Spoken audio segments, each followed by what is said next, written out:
What's up, guys? This is Matt from Team Divine Pro, otherwise known as Viewtiful or Joe if you know me from my other channel, or VLJ for short, whichever one you want to call me. I'm bringing you another video. This time going to be a deck profile video of Weiss, which is going to be a slight change of pace for you guys if you've seen my past videos. I'm actually going to bring you my deck profile for Crayon Shin, which is what I've been promising a lot of you guys for a while now, and a lot of my friends for a while. The only reason I've been stopping myself from playing this video is because there's proxies in the deck, and I have a small little pet peeve of not wanting to show a video that has proxies in it, because I want you guys to actually see what the card looks like so that you can sort of understand what the deck, I guess, sort of does, or its overall feel for it.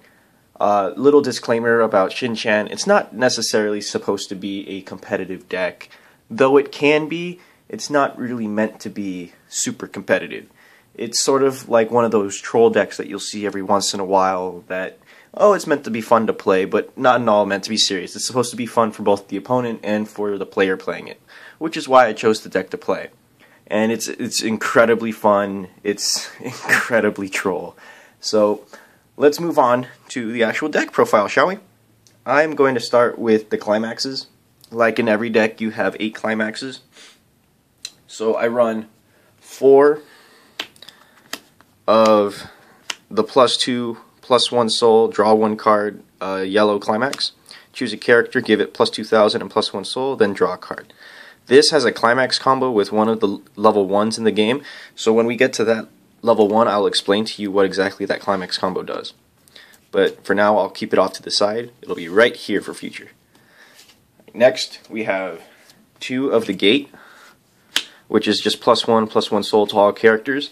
I do want to eventually get 2 more of these so I can run 4 total, because it is a gate, which means I get to salvage a character. But for now, I do run the 2 spin, which is the same thing, +1/+1000. I get to bounce 1 character on my opponent's stage back to their hand. But I do eventually want to run 4 of these. So the deck, in its essence, is going to be yellow-red with some blue support. That is the climaxes. Moving on to level 0s. I'm going to go up from climaxes level 0, 1, 2, 3, in that order. So, like I said, the deck has proxies. So here are the first proxies. I run 3 of the level 0 Suicider. Its name is Shunsuke, Big Brother taking care of Little Sister. Basically, it's whenever it attacks an opponent's character level 0, if this is reversed, reverse the opponent's character, and they both go to the waiting room at the end of the battle. It also has the second effect of paying 2 on play, and you salvage 1 family or kindergarten character from your waiting room to your hand. So it's actually pretty decent. It's not that bad. Next, we have one of probably the best cards in the set, Shunsuke Big Butt, which is, you kind of want to play it for.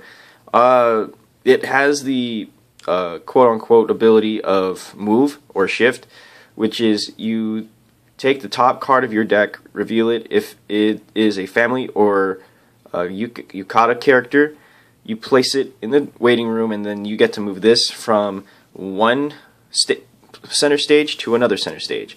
So it's a mover.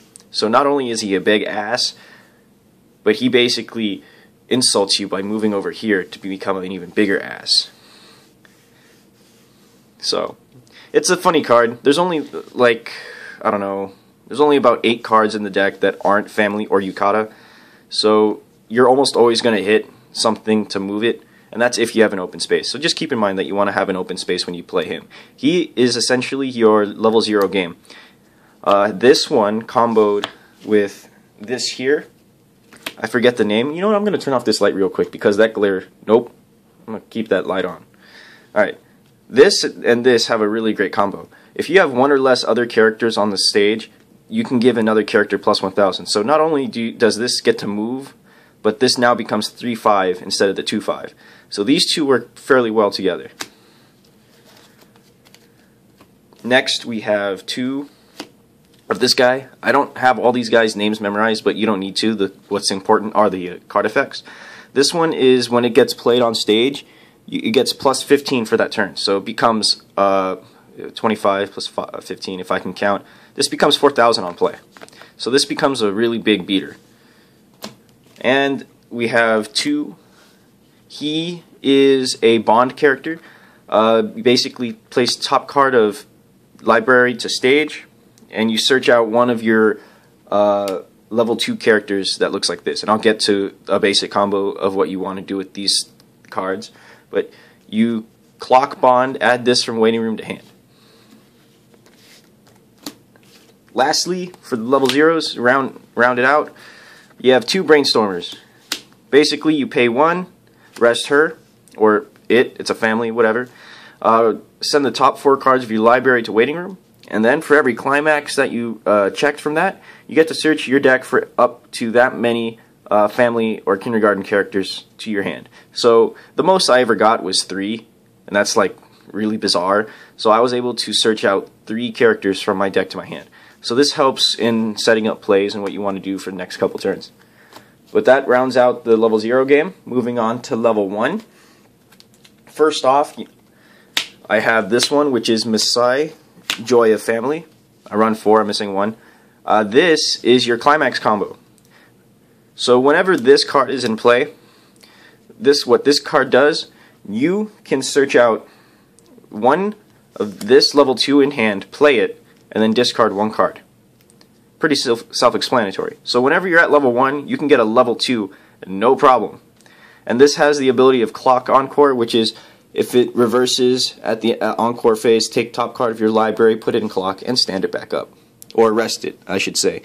And it gets the ability of, there are 3 other more family or kindergarten characters, gets plus 1,000. So this, plus this, plus this, equals 3 card combo. So if you're at level 1, play this, clock Bond, add this to hand, play Climax, summon her, discard 1 card, and now you have a level 2 beater, a 1k beater with the possible 7, and then this on stage. So you just basically rushed your opponent for almost nothing. But that's like your go-to level 1 game. She is in fact your level 1 game, and she is your level 2. The deck is pretty much almost reliant on this, but at the same time, you can easily get around it. So that is a real quick little explanation of what the majority of the deck does. But that's the level 1 starting off. Moving on, we have this level 1 backup.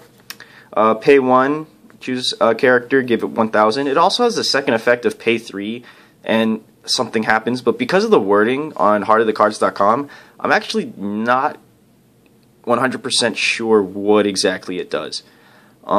If you want to, you could definitely search it up yourself. I'll probably end up putting a link in the description box of its actual description, but the only really thing you're using it for is the 1k backup.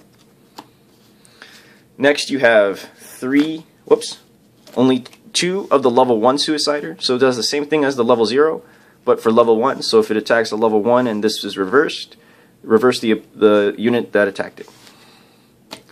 Next we have 2 of this Shinsuke, which is if you have 3 or more other family characters, this gets plus 1,000, so it becomes 6,000. So this is basically your beater for the level 1 game. And to round it up, we have 2 of this one. I forget the name, but if your opponent attacks your character, you can choose a character, and that gets plus 2,000 for the turn. So this is more of a defensive card. On your opponent's turn, if they have something big that they're trying to get over, or something that you have that's relatively big, you can use this card to pump it up another 2,000 and hopefully reverse your opponent's character. And if you have both of these in the backstage, then that just becomes 2,000 plus another 2,000, or you can stack it onto that 1 card. So it's just a matter of what you want to do with the deck, or with your characters, I should say. Moving on to level 2s. So like I said, this is your level 2 game, so you want to run 4 of her. Like I said, Clock Encore and the plus 1,000 if you have 3 or other family characters. Next, we have 2 of this Shinsuke, which is this actually cannot side attack as its first effect. which you're probably not going to with a 7/500. I mean, one cost. And then its second effect is it gains 500 for every other family or kindergarten character. So if your field is full, so you have 4 other fields, this gets an additional 2,000, becomes 9,500. So that's kind of hard to run over sometimes. And lastly, you have the one level 2 backup, which is the plus 3,000 pay 1. And then it has another effect, and I think it's the change ability, but I don't run that change ability for this particular card.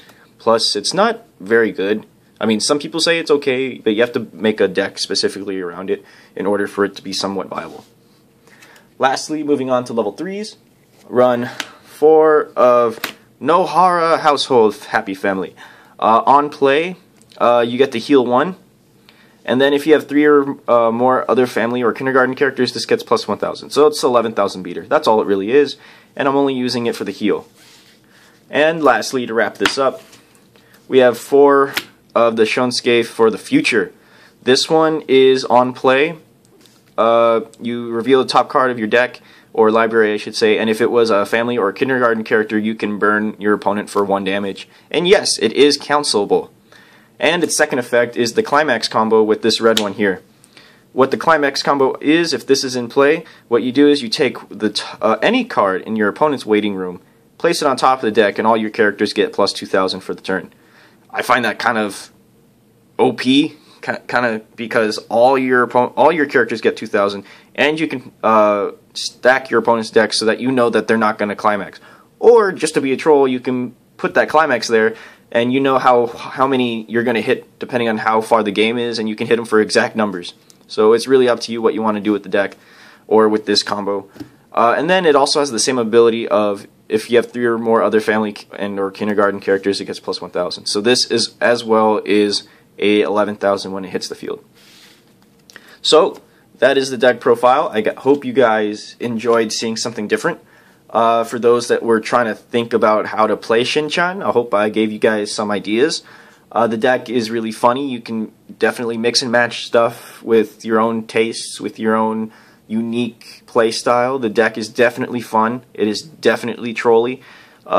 It's not meant to be taken seriously, and you can do a lot with this deck. I mean, the highlights of this deck is I beat my friend's Guilty Crown deck, and I beat my friend's Sword Art Online deck with like a bunch of tech cards that are actually really interesting. I mean, the deck has potential, don't get me wrong, but it's not meant for high tier play. So I hope you guys enjoyed. This is Matt signing off. And remember, keep calm, and henshin a go-go, baby.